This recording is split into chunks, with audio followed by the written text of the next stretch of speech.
You're watching 11 Alive Morning News. 11 minutes of nonstop news starts now. And we start with breaking news, booked and released. Two more defendants in the Georgia election RICO case surrendered while you were sleeping. We're talking about David Shafer, the former head of the Georgia Republican Party, and Kathy Latham, a former chair of the Coffee County Republican Party, both spending less than 4 hours in custody on Rice Street. According to jail records, they were released just over an hour ago. Jerry Carnes live at the Fulton County Jail for what is expected to be a busy day and week ahead. Jerry. Indeed, not just a busy day here at the Fulton County Jail, but also at the Fulton County Courthouse as defendants continue to negotiate conditions of their bond and then turn themselves in to authorities. Two defendants in this case surrendered to Fulton County authorities here at the jail. Former Georgia Party Chairman, GOP Party Chairman David Shafer, and former Coffee County Republican Party Chairman Kathy Latham. They're accused of taking part in the so-called fake elector scheme, signing documents claiming Donald Trump won the 2020 vote here in Georgia. Former Trump attorney Rudy Giuliani is expected to join lawyers today at the Fulton County Courthouse to arrange the terms of his surrender. He could turn himself in to the jail sometime today. Defendant John Eastman, who surrendered yesterday, continues to insist that the 2020 vote was stolen from Donald Trump. My legal team and I will vigorously contest every count of the indictment in which I have been named, and also every count in which others are named. I am confident that when the law is faithfully applied in this proceeding, all of my co-defendants and I will be fully vindicated. 8 defendants in this case have negotiated the terms of their surrender and could arrive here at the Fulton County Jail anytime today. Back to you. Jerry, thank you. Hours from now, legislators are meeting at the state capitol to talk about what's being called Georgia's Don't Say Gay bill. It died during the legislative session this year. It aimed to stop teachers from talking about gender identity with students unless the parents signed off. Lawmakers also wanted to prevent the schools from recognizing a gender transition unless a student's birth certificate changed. The bill received a lot of criticism from teachers, students, and advocates, and some say they're going to be at today's hearing and plan to make their voices heard. That's going to happen at 10. We'll be there and bring you updates. Today, people will be able to pay their respects to the longest serving member in the history of the Atlanta City Council. A public viewing for Jim Maddox starts in just a few hours. It's inside the Martin Luther King Jr. International Chapel on Morehouse campus. It's from 10 to 3. A celebration of life ceremony is planned for tomorrow at West Hunter Street Baptist Church at 11. And that was a look at your Wednesday morning headlines. Stay inside if you can. If you cannot, be safe out there, Chesley. Absolutely, especially up here to the north. Look at this Blue Ridge area. You can barely see the buildings back there, right? See the lights kind of, glowing a little bit there. That's because we have fog up here to the north, and that fog has been a little bit dense at times. See that dark gray up there? That's some dense fog we have. Zero visibility in parts of Blairsville. We got 1 mile visibility over toward parts of Duluth. So it is around, but for the most part, we have excellent visibility. So very isolated out there. We got to worry about our air quality today. It's a code orange. For those of us who are sensitive to ground level ozone, if you suffer from respiratory illness, definitely want to limit your time outside today and don't do anything strenuous today. Again, air quality orange, code orange today for the metro area counties. Temperatures are warm this morning, very warm, in the upper 70s in a lot of spots. 83 degrees, have not budged there in Atlanta. Well, our winds have been light so far this week. We're looking at winds picking up just a little bit today thanks to a front that's going to move through our area. I'm thinking winds anywhere between, let's say, 9-10 miles per hour, but the gusts could be around the 15-mile-per-hour range as we head into the afternoon. Will help us out just a little bit, help us to be a little bit cooler as some drier air works in. Notice over here to the east, temperatures in the 80s, like Gainesville at 89, near 90 for Athens, and down toward Edenton. 94 degrees will be the temperature in Atlanta. Warmer temperatures back over toward the west, 96 for a high temperature in Georgia's Rome, for example. Heat advisories have been pushed a little bit further down to the south thanks to those somewhat cooler conditions that we'll have. Upson County, you're still included in the heat advisory. Also, our two westernmost counties there over into Alabama, looking at a heat index above 105 for today. So be on the lookout if you're going to be out and about in those areas. You're looking at fair skies starting off this morning. It's another day where we'll be nice and dry, despite the fact that this front will slide through the area. Call it a backdoor front, right? Comes right on through. We'll shift our winds a little bit there. Again, bringing us a slightly drier air over the area for today. Temperatures will be going up over the next couple of days, though. Today, 94. We'll be at 96 for the high temperature on Thursday. Still looking at partly to mostly sunny skies. Same on Friday, Saturday, but that temperature approaching the 100-degree mark. I think 99 is our our record for Friday. Could come close, could tie it, maybe even break it.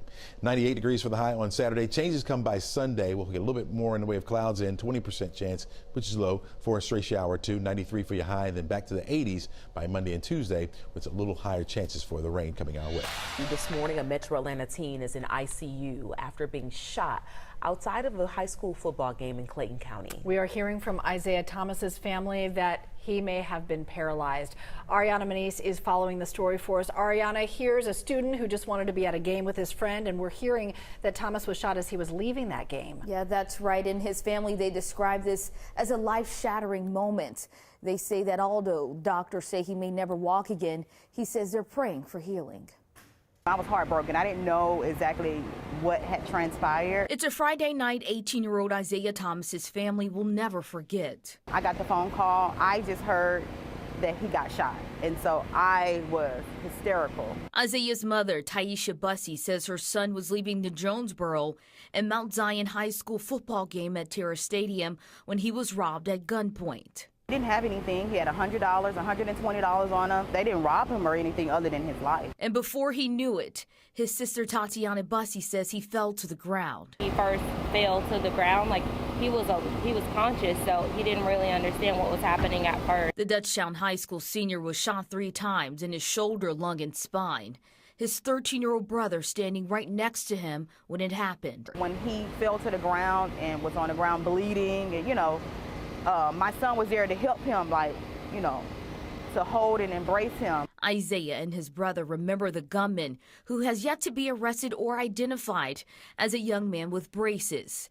The family believes if the stadium had better lighting and more security, this would have never happened. As for Isaiah, they say he continues to recover in the ICU. Happy to be alive because he knows it could have went south so very quickly. A lot of people don't get this opportunity, so he knows that he's really blessed.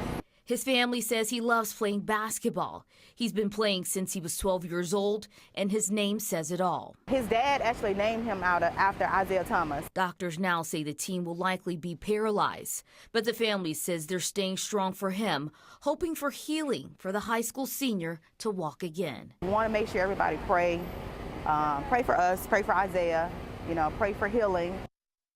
Clayton County School District tells us that they're planning to have an increased security presence at upcoming football games, such as roving patrols in each stadium's parking lot before and after each game.